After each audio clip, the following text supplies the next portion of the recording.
Hello, listeners. You're listening to the Wolfe and Thorn podcast. My name is CC Thornley, and I play banjo, and it goes like this. And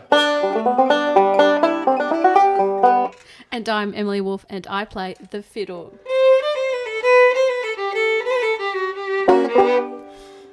And this podcast is all about Tasmanian folk music. If you've been listening, this is episode 6 of season 2.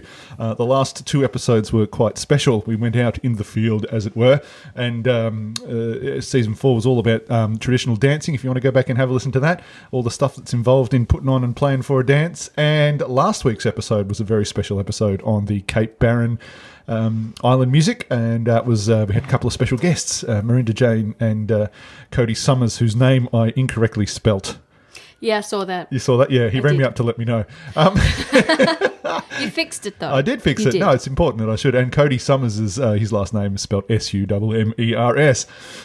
Today's podcast. It's just us two. Yep. Just the same old. Same old bad jokes and our slightly accurate information. So, apart from the specials that we did, is there any news to tell the peoples? Hardly is there? There's not much. Well, there's always plenty going on, but... But exactly what the listeners will be interested in too, we just don't know.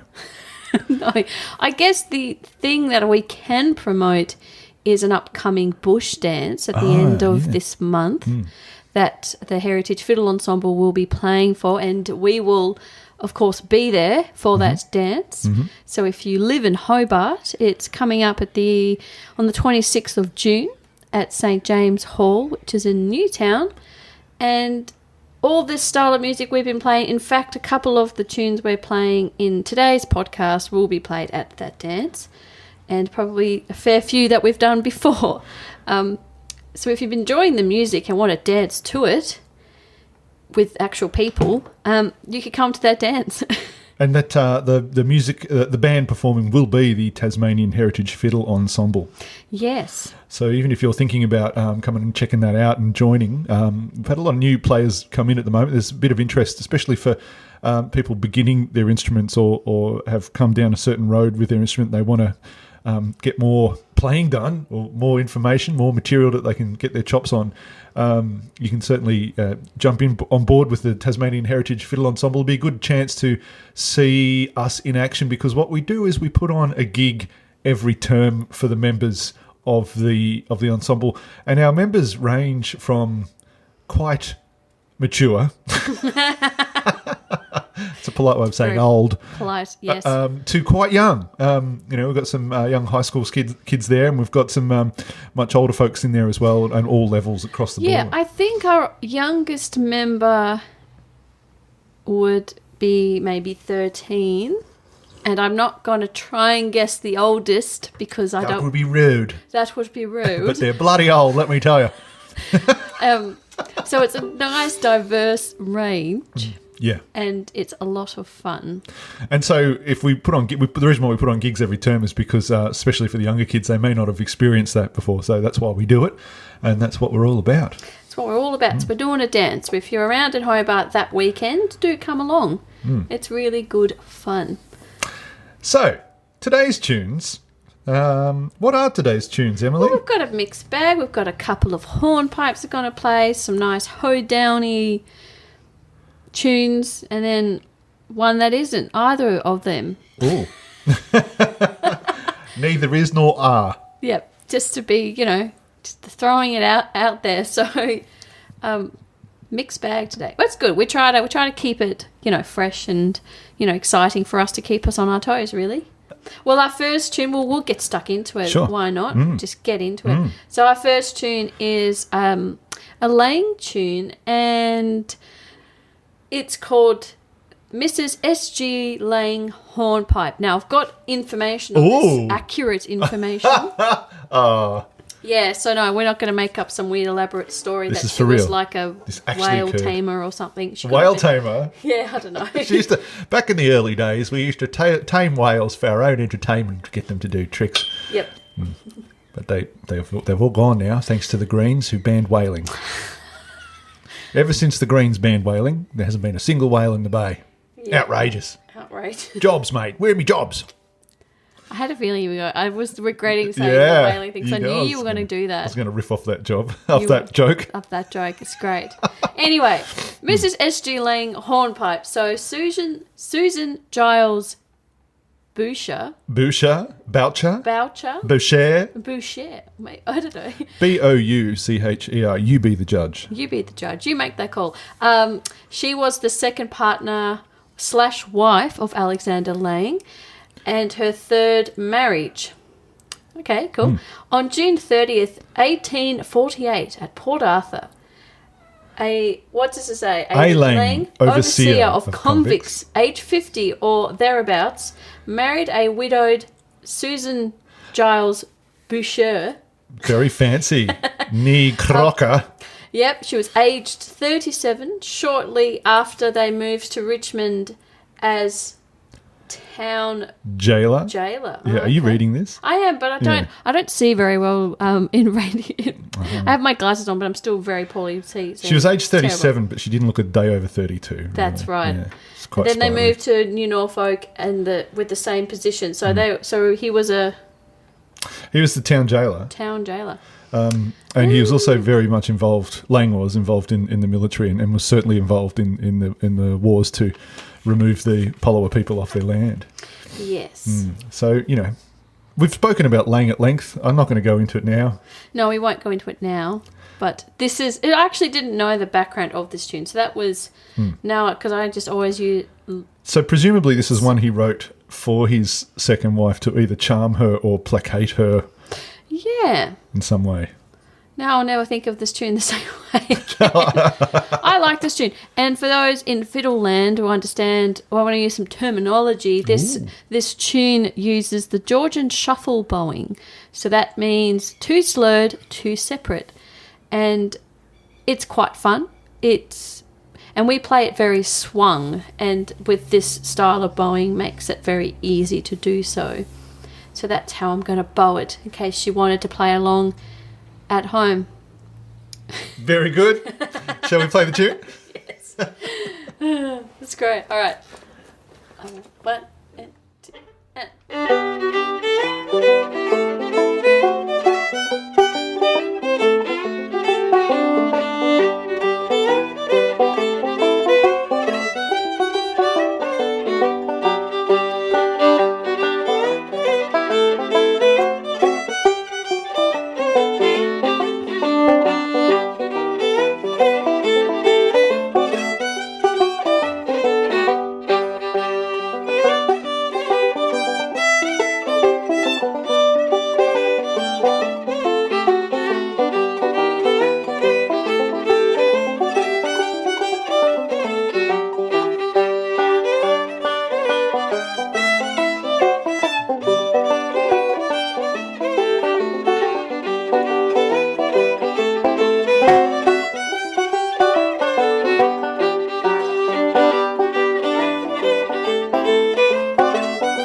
That was Mrs. S.G. Laing's Hornpipe from the convict fiddler Alexander Laing. What would that be, 1820s? Yeah, what did it say in the I don't know. Did you read it? I did. 1842. 1842. Oh, no, sorry. Correct that again. 1848. We're doing our best. You see how hard it is for us to convey accurate information? I'd just much rather make up stuff about Wales. 1848, that was from. Yeah. Well, we're going to move into some one of the Downie tunes we're going to play. Ah, good-o. I like this tune. Me too. It's got a fun part in it for banjo players. Yes, I liked it when we were just running it through before. I was going to say I liked what you did. Yeah, but before when I did that, you didn't like it. No, I liked it before. All the other times I've done it too, you've liked it? Yeah. Oh, thank goodness.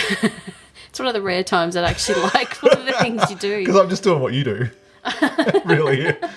So there's a part in it like, I've spoken at length about how five-string banjo, the bluegrass paradigm over five-string banjo, and there's certainly those Scruggs-style skills. I'm talking banjo talk here now, technical. Yes, that's fine. The Scruggs-style skills I sort of draw on a bit, but there's a really cool bit in here where I'm just sort of playing a sort of single-string thing that just goes... just bouncing off my thumb and fingers on the bottom string. So if I do... because I've been posting this... podcast around to some bluegrass players. So it'd be really interesting to hear some of their feedback on how we approach banjo, because we don't shy away from bluegrass, but we don't necessarily play it as a strong discipline here. But we've got our own way of doing it, I think. It's got elements. It depends what tunes we're playing. Like these ones, I find them bluegrassy. What about it do you find bluegrassy? Well, from a fiddle point of view, like I'll Right. play the tune quite... well, as it's written, but then I like to add like a shuffle in it with how I'm bowing it, just to give it a real drive. I find it a bit old-timey in the approach. Oh, yeah. Yeah. Because I'm doing a Yes. fake clawhammer thing for the majority of it, but then Yeah. I like to bust it up with some of those Scruggs arpeggios and Definitely, stuff. because the shuffle I'm doing is an old-timey, Okay. like that shuffling. Yeah, it's a blend. It's a morph of the two. I just sort of have really good time with it, really. So this is a tune that has been collected along the way. It's probably played all over Australia, but it's well loved down here in Tasmania for sure. Yeah, it's called Kieth and Georgie's Fancy. We don't know who Kieth or Georgie were. If you do, well, drop us a line. Let us know. Let us know. Please correct us. There's nothing we like more than being corrected. Maybe these guys were whale tamers. Yeah, we can say anything, really. Say anything. Anyway, this is a really fun little tune, and we're going to play it for you. Hurrah. Hurrah! Huzzah! Let's do it. All right. 1, 2, 3, 4.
Well, I had the wobbly boot on the third time round.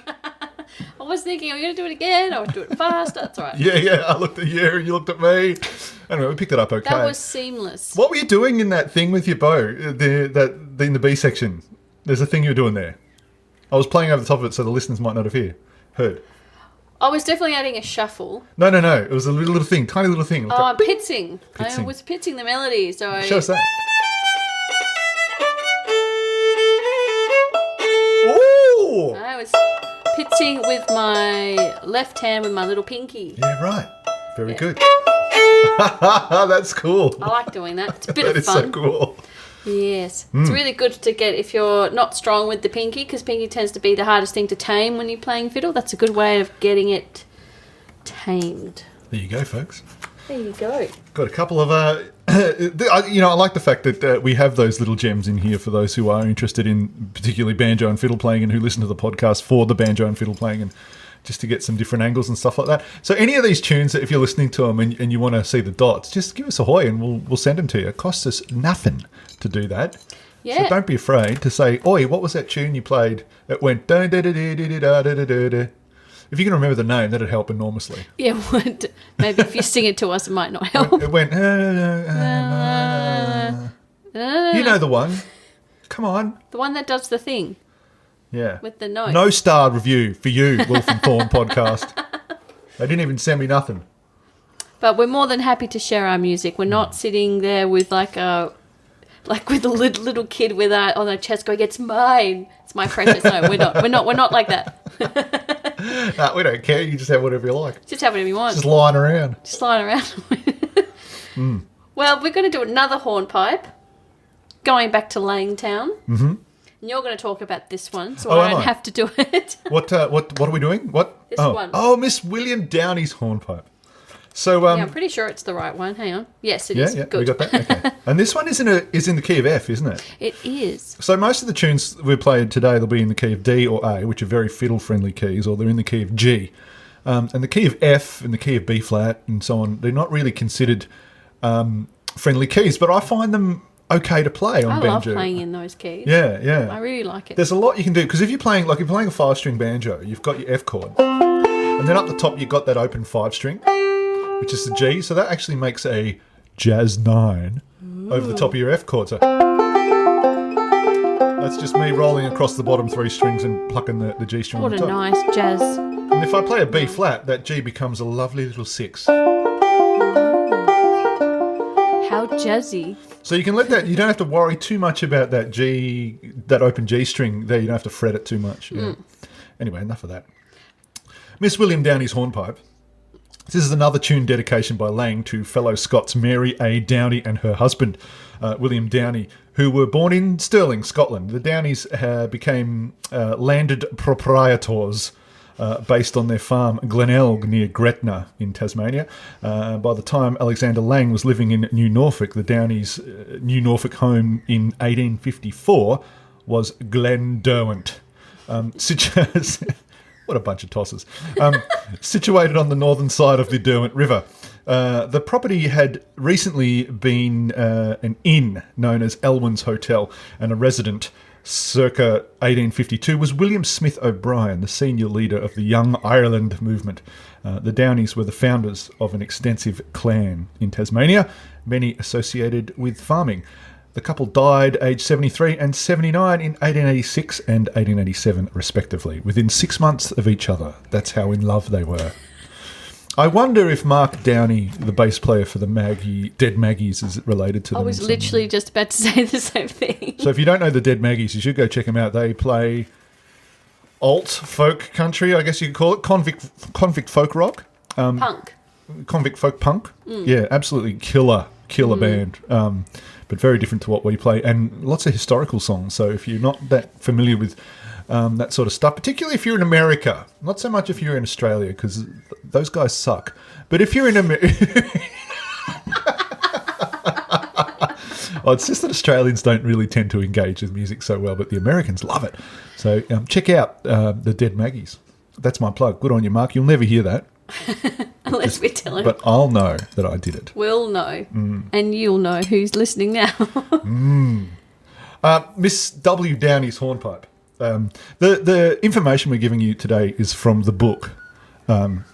Excuse me while I just fuss around here. It's from the book that was put out by Steve Marjorie Gadd and Peter McPhee on the fiddle from Scotland to Tasmania, 1815 to 1863. The Life and Music of Alexander Laing, 1792 to 1868. Convict constable, fiddler and composer. And when it says fiddler, it refers to the instrument he played, not the crime he was convicted of to come to Tasmania. That is not true, listeners. That's what he got. We're not going down this road. He didn't get convicted for fiddling. No. Anyway, we're going to play the tune now. Oh my gosh. Never a dull moment. Never a dull moment. This is Miss Downie's Hornpipe. I don't know this one very well. I'll just follow you. Yep, as we always do. As we always do. Yeah, all right. 1, 2, 3.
That was Miss W. Downie's Hornpipe by Alexander Laing. Interesting key. I like it. I like that key. You do? I do. Why? Because we don't play a lot of things in F. So just for its novelty? Novelty, but it resonates nicely on the fiddle. I like it. I like F when I'm playing mento tunes. Yes. Because you got a lot of this. You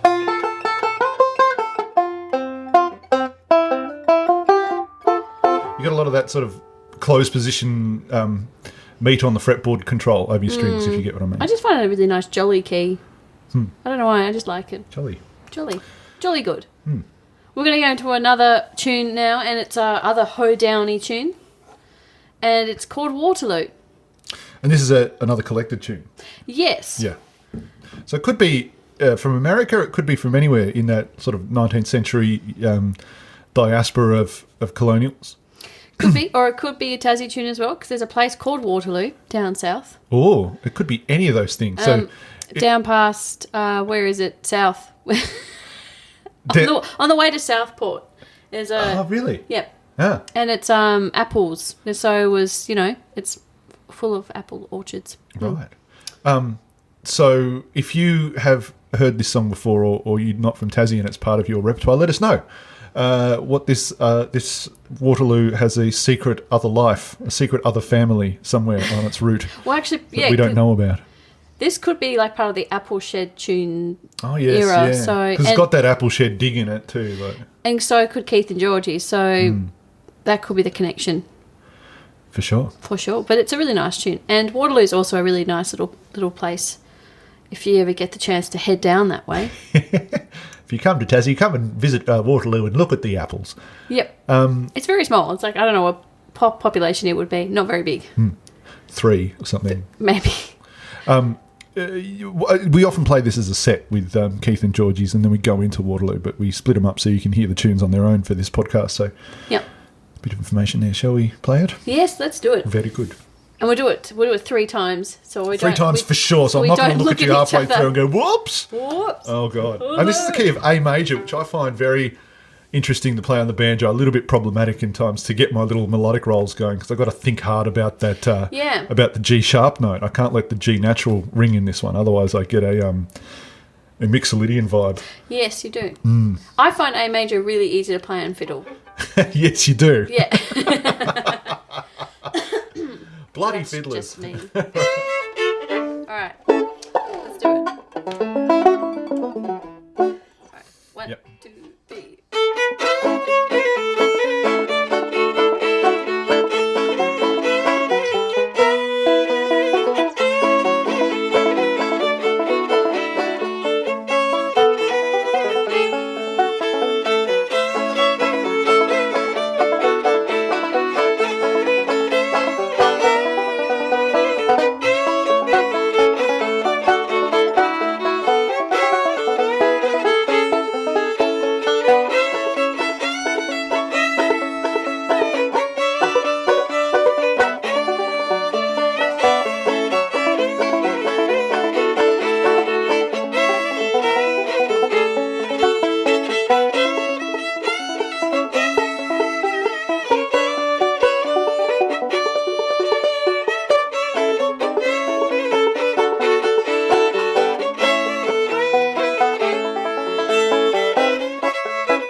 You got into that one. I like doing that one. I love that. A couple of things I really like about that tune. The B section, obviously, when it goes to that 2 chord. I was going to think the same thing. Like, gosh, I like it when it goes to B minor. Yeah, which is the 2 chord, folks, because this is in A minor. For those of you who are just getting your head around major. theory, A major. The 2nd chord in A major is B. So if we say the 2 chord, that's what we're talking about. But did you notice there's the turnaround there? The last couple of bars is the same couple of bars as Jesse James from America. Okay. The Pogues. The Pogues did a good version of that, and Rum Sodomy in the Lash. That's probably why it sounds familiar to me. And the whole thing, Jesse James was a man, he had a jelly chain.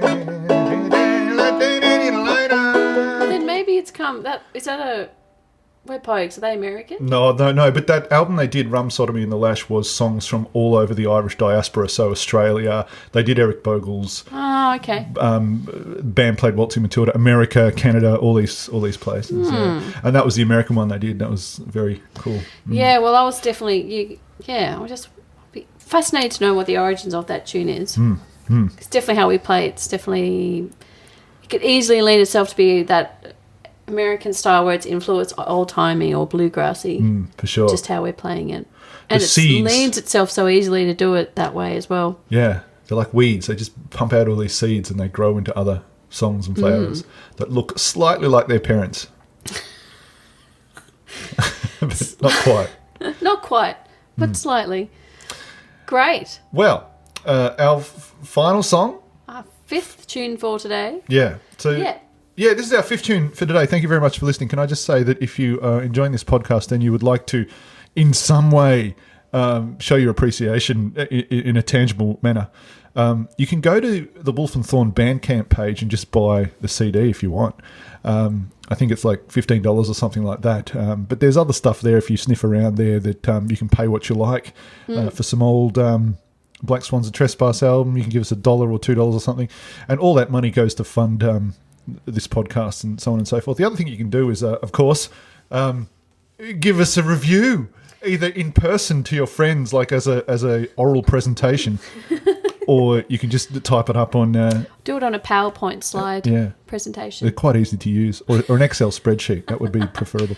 But you can put it also on the Apple Podcast site. Not that we like or engage with Apple anyway. And the terrible thing about the Apple Podcast reviews is that we can only read the reviews in Australia. We can't read the reviews in America or anywhere else because they have this ridiculous regional regime going on. So for all the Australians, we are getting tremendous reviews from the American side. It's incredible. Wow. Suckers. Oh, but seriously. But yeah, so that's the deal. So, but that helps. Helps. You know, yeah. And of course, you can always, if you want to hit us up for some of these tunes, we can send you the dots. If you're a budding player, if you want to get in touch with the Heritage Fiddle Ensemble, just hit us up and we'll sort you out. That's right. We'll sort you out, fix you up, fix you up with the tunes. We'll look after you. Now, this next tune is not an old tune. No, it's not an old tune. It's, what does it say there? 2009. Ooh. Current, reasonably. But this is written by a good friend of mine called Rebecca Bryan, and she's one of the fiddle players from one of the other bands I do called As the Crow Flies. And that band, we would compose all our original music. So we all met in the Heritage Fiddle Ensemble and we collaborated and wrote a bunch of music together. And this is one of Beck's tune, which I just really like to play, and it's bouncy. It's called Back and Bootless. The title came from, I think the story goes, with her godfather coming in the house with his shoes on backwards. I think it's this background of how she got the title of the tune. Wobbly Boots. Wobbly Boots. It's a really sweet little tune, and we do play it in the Heritage Ensemble, and it's a great little piece. So we're going to finish off with that nice, ease you out, after doing some rip-tearing fast stuff. Very good. How's it go? I'll start it off, shall I? Yes, please. Okay.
was a sweet little tune that I got utterly lost in. It sounded fine. I didn't really notice. Oh, good.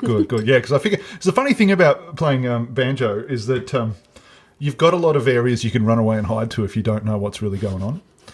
And in this key, because it's a D and E minors and A's and B minors are the predominant chords there, it's all around this sort of scale. So it's either this chord, or it's this chord, or it's this chord, or it's this chord, and if you hit the wrong chord, you can just sort of dance your way back into the right spot. Yes. But it's a lovely little tune, so I hope you enjoyed that. If we ever play it again, I'll learn it. Yes. I'm sorry, Rebecca. She'll get you for that next time. Well, that's all we have time for today, folks. That's our 5 songs. Hope you've enjoyed that. And I guess we'll see you next week. See you next week. Thanks for listening. Share it round if you would or not. Do whatever you like. I don't know. I can't tell you what to do with your life. We can't. We can try our best, but we realise we can only control so much. So, yes, thank you very much. I'm CC Thornley, and I've been playing the banjo. Oh, that's a good one. And I've been Emily Wolfe, and I've been playing the fiddle. And that's Trevor, the rev head from down the road with his big V8 ute. That was planned to happen after my little play. Good on you, Trevor. You big bloke. Hooroo. See you next time.